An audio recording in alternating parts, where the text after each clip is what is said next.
സത്സംഗവും ദുഷ്സംഗവുമുണ്ട്. ഇത് രണ്ടും ക്രിയേറ്റ് ചെയ്യുന്നത് രണ്ട് രീതിയിലുള്ള വൈബ്രേഷൻസ് ആണ്. ഇത് രണ്ടും ക്രിയേറ്റ് ചെയ്യുന്നത് രണ്ട് രീതിയിലുള്ള ഫീൽഡാണ്. ഒന്ന് കൺസ്ട്രക്റ്റീവ് ആയിട്ടുള്ള ഫീൽഡാണെങ്കിൽ മറ്റത് ഡിസ്ട്രക്റ്റീവ് ആയിട്ടുള്ള ഫീൽഡാണ്. അപ്പോൾ this is A constructive field. ഒരു എനർജിയുടെ പോസിറ്റീവായിട്ടുള്ള വൈബ്രേഷൻസ് അനുഭവിക്കുവാൻ കഴിയുന്ന ഒരു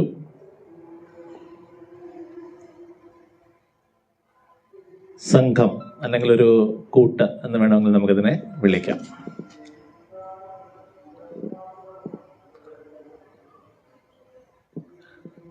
എങ്ങനെയാണ് നമ്മൾ ഒരു സത്സംഗത്തിലെ അംഗമാകുന്നത് എന്ന് ചോദിച്ചാൽ,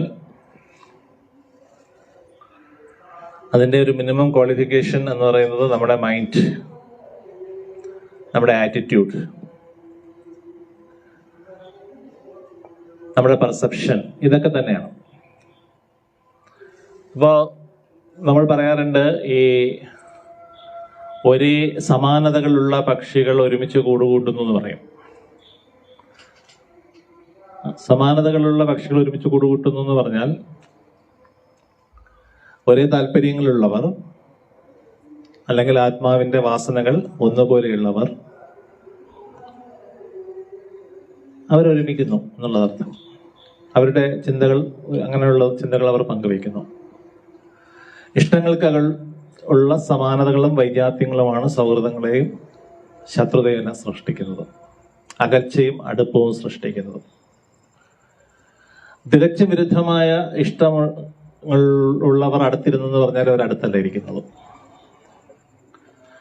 ഒരു പക്ഷേ ഫിസിക്കലി ക്ലോസ് ആയിരിക്കാം, പക്ഷേ അവർ ഒരിക്കലും മാനസികമായിട്ട് അടുത്തിരിക്കുന്നവരായിരിക്കില്ല. സമാനതകളുള്ളവർ ഈവൻ ഇഫ് അവർ വളരെ ഡിസ്റ്റൻസിലാണെങ്കിലും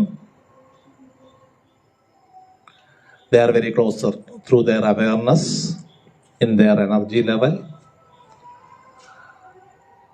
അങ്ങനെ അവരുടെ വൈബ്രേഷൻസ്, എനർജി വൈബ്രേഷൻസ് സെയിം ആയിരിക്കും, അതിൻ്റെ ഫ്രീക്വൻസി സെയിം ആയിരിക്കും. ഇപ്പം നമ്മൾ ഭയത്തിനൊരു ഫ്രീക്വൻസി ഉണ്ട്, ആങ്സൈറ്റിക്ക്, ദേഷ്യത്തിന്, അതിനെല്ലാം ഓരോ ഫ്രീക്വൻസി ഉണ്ട്. അപ്പോൾ ഈ ഫ്രീക്വൻസികളുടെ അളവ് വെച്ചുകൊണ്ട് പെട്ടെന്ന് തന്നെ സൗഹൃദങ്ങളിലെത്തുന്ന ആൾക്കാർ അല്ലെങ്കിൽ അടുപ്പം തോന്നുന്നവർക്കിടയിൽ ഈ എനർജിയുടെ ഒരു വൈബ്രേഷൻ്റെ ഈക്വാലിറ്റിയാണ്, സിമിലാരിറ്റിയാണ് വരുന്നത്. അപ്പോൾ അങ്ങനെ ഒരു സത്സംഗത്തിൽ ഇന്ന് നമ്മൾ ഏർപ്പെടുമ്പോൾ ഈ സമാനതകളുള്ളവർ, ഇവൻ ഇഫ് അവര് എന്തെങ്കിലും രീതിയിലുള്ള പ്രശ്നങ്ങളിൽ നിന്നും വന്നവരാണെങ്കിൽ പോലും, ഇത് ഇൻവോൾവ് ചെയ്തുകൊണ്ടിരിക്കുമ്പോൾ തന്നെ അതിനകത്ത് മാറ്റം വന്ന് അവർ വിമലീകരിക്കപ്പെടും. അതാണ് സത്സംഗത്തിൻ്റെ ഒരു പ്രധാനപ്പെട്ട കാര്യം. ഇനി നിങ്ങളൊരു പ്രശ്നവുമായിട്ട് ഒരു ദുഷ്സംഗത്തിൽ പെട്ട് ചെന്നിട്ട് അവിടെ ചെന്നാണ് ഈ പ്രശ്നത്തിൻ്റെ പരിഹാരം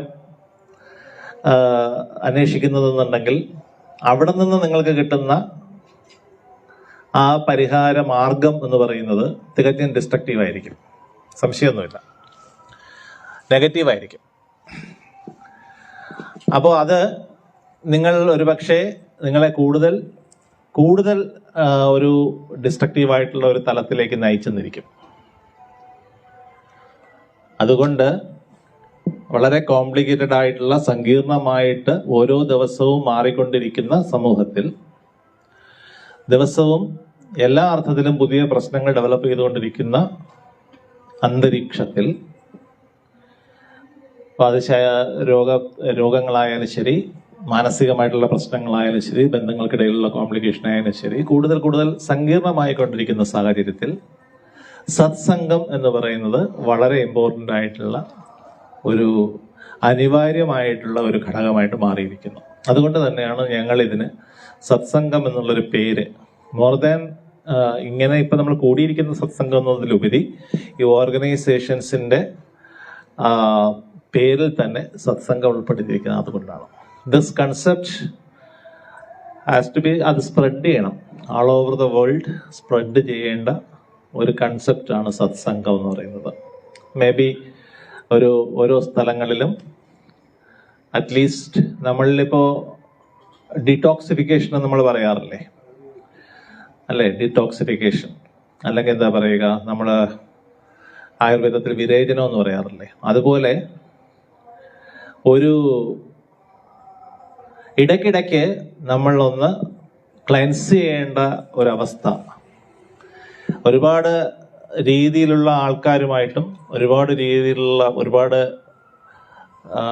പല എൻവയോൺമെൻറ്റ്സിലും ഉള്ള സാഹചര്യങ്ങളിൽ നേരിടേണ്ടി വരുന്ന നമ്മളെല്ലാവരും ഇടയ്ക്കിടയ്ക്ക് ഇത്തരം ഒരു ഡിറ്റോക്സിഫിക്കേഷനിലേക്ക്, ഒരു പ്യൂരിഫിക്കേഷനിലേക്ക് പോകുവാനായിട്ടുള്ള ഒരു ഗ്യാതറിങ്, അവിടെ സ്വയം മറന്ന് പാടുവാനും മെഡിറ്റേറ്റ് ചെയ്യുവാനും അറിവിൻ്റെ പുതിയ ആകാശങ്ങളിലൂടെ മാനസ ലോകം തുറന്നു വെച്ച് സഞ്ചരിക്കുവാനുമൊക്കെ നമുക്ക് സാധിക്കുമ്പോൾ, സോ നമ്മൾ once again we get charged. അപ്പോൾ ഇനി വീണ്ടും നമുക്ക് ഫ്രഷായിട്ട് ലൈഫിൻ്റെ റിയൽ സിറ്റുവേഷൻസിനെ ഫേസ് ചെയ്യാൻ പറ്റും. അത് വീണ്ടും അങ്ങനെ നമ്മൾ ഇടയ്ക്ക് നമ്മുടെ ആ ഒരു ഡൗൺ ആയി പോകുമ്പോൾ നമ്മൾ സാധാരണ എന്താ ചെയ്യുക, ഒരാളുടെ എനർജി ഡൗൺ ആയി പോകുന്ന സമയത്ത് ചിലർ കിടന്നുറങ്ങിയിട്ട് എഴുന്നേക്കും, അപ്പോൾ ഒന്ന് ഫ്രഷ് ആവും. മറ്റേ ഒരു ചായ കുടിക്കും, ഇനി ചിലർ വേറെ എന്തെങ്കിലും കുടിക്കും, അപ്പോൾ താൽക്കാലികമായിട്ടുള്ളൊരു ഫ്രഷ്നെസ് തോന്നും. അപ്പോൾ ഈ രീതിയിലെല്ലാം നമുക്ക് ഈ തോന്നുന്ന ആ ഫ്രഷ്നെസ്സിനേക്കാളെല്ലാം പ്രധാനമാണ് അവയർനെസ്സിനെ തന്നെ പ്യൂരിഫൈ ചെയ്യുവാനുള്ള മാർഗം. That is called meditation. അവയർനെസ്സിനെ നമ്മൾ പ്യൂരിഫൈ ചെയ്യുന്നു. അപ്പോൾ അതിന് നമുക്ക് ഇപ്പം വെറുതെ നിങ്ങൾ കണ്ണുമടച്ചിരിക്കുന്ന സമയത്ത് മനസ്സ് കൂടുതൽ അസ്വസ്ഥമാവുകയാണ്, കൂടുതൽ ചിന്തകൾ കയറി വരുന്നുണ്ടെങ്കിൽ you can start from a mantra. ഒരു മന്ത്രത്തിൽ നിന്ന് സ്റ്റാർട്ട് ചെയ്യാം. ആ മന്ത്രത്തിനകത്ത് നമ്മൾ പൂർണ്ണമായിട്ടും ഇൻവോൾവ് ചെയ്യും. അപ്പോൾ ഇൻവോൾവ് ചെയ്ത് എന്ന് വെച്ച് കഴിഞ്ഞാൽ എത്രത്തോളം നമ്മൾ മനസ്സ് കൊടുക്കുന്നുവോ, എത്രത്തോളം നമ്മൾ ഫോക്കസ്ഡ് ആവുന്നുവോ. ഇപ്പം നിങ്ങളൊരു ഭക്തനാണ് അല്ലെങ്കിൽ ഭക്തയാണ്, ആ സമയത്ത് നിങ്ങളിപ്പോൾ ഓം നമ ശിവായ അല്ലെങ്കിൽ ഓം നമോ ഭഗവതേ വാസുദേവായ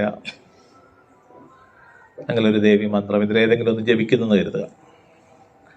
ആ മന്ത്രം ജപിക്കുന്ന സന്ദർഭത്തിൽ മനസ്സിൽ നമ്മൾ പോലും അറിയാതെ ഉണ്ടാകുന്ന ഒരു മാറ്റം, ഒരു ക്ഷേത്രത്തിൽ കയറി പോകുമ്പോൾ നമ്മളിൽ ഉണ്ടാകുന്നൊരു ചേഞ്ച്, അല്ലെങ്കിൽ ആ വിഗ്രഹം ആ മണിയച്ചോട് കൂടി അത് ഓപ്പൺ ചെയ്യുമ്പോൾ, ആ അമ്പലം തുറക്കുമ്പോൾ ആ നടയിൽ ആ വിഗ്രഹം, ആ വിളക്കുകളുടെ പ്രൊഫൈൽ നമ്മൾ കാണുന്ന ആ സന്ദർഭത്തിൽ നമ്മളിലുണ്ടാകുന്ന ഒരു ട്രാൻസ്ഫോർമേഷൻ. പക്ഷെ ഇതെല്ലാം താൽക്കാലികമായിട്ടാണെന്നുള്ളത് നമുക്കറിയാം. പക്ഷേ അതിൻ്റെ ഒരു സ്ഥിരത കിട്ടിയിട്ടുണ്ടെങ്കിൽ നമ്മുടെ മനസ്സിന് കൺസിസ്റ്റൻ്റ് ആയിട്ടുള്ള ഒരു ശാന്തത സ്വാഭാവികമായിട്ടും ഉണ്ടാകും, അല്ലേ? അപ്പോൾ അതാണ് എത്രത്തോളം ഇൻവോൾവ്മെന്റ് വരുന്നു. ഈ ഇൻവോൾവ്മെന്റിനെ തടയുന്നത് എന്താണ്?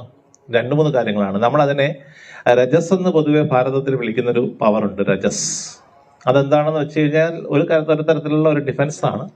നമുക്ക് ഇഷ്ടമുള്ള മറ്റു പല കാര്യങ്ങളിലേക്ക് മനസ്സ് ചാടിപ്പോവുക, അല്ലെങ്കിൽ നമ്മളെ ആൻഷ്യസ് ആണ്, ഏതെങ്കിലും ഒരു ചിന്തയിൽ ആൻഷ്യസ് ആണെന്നുണ്ടെങ്കിൽ അറിയാതെ അതിലേക്ക് കടന്നു പോവുക.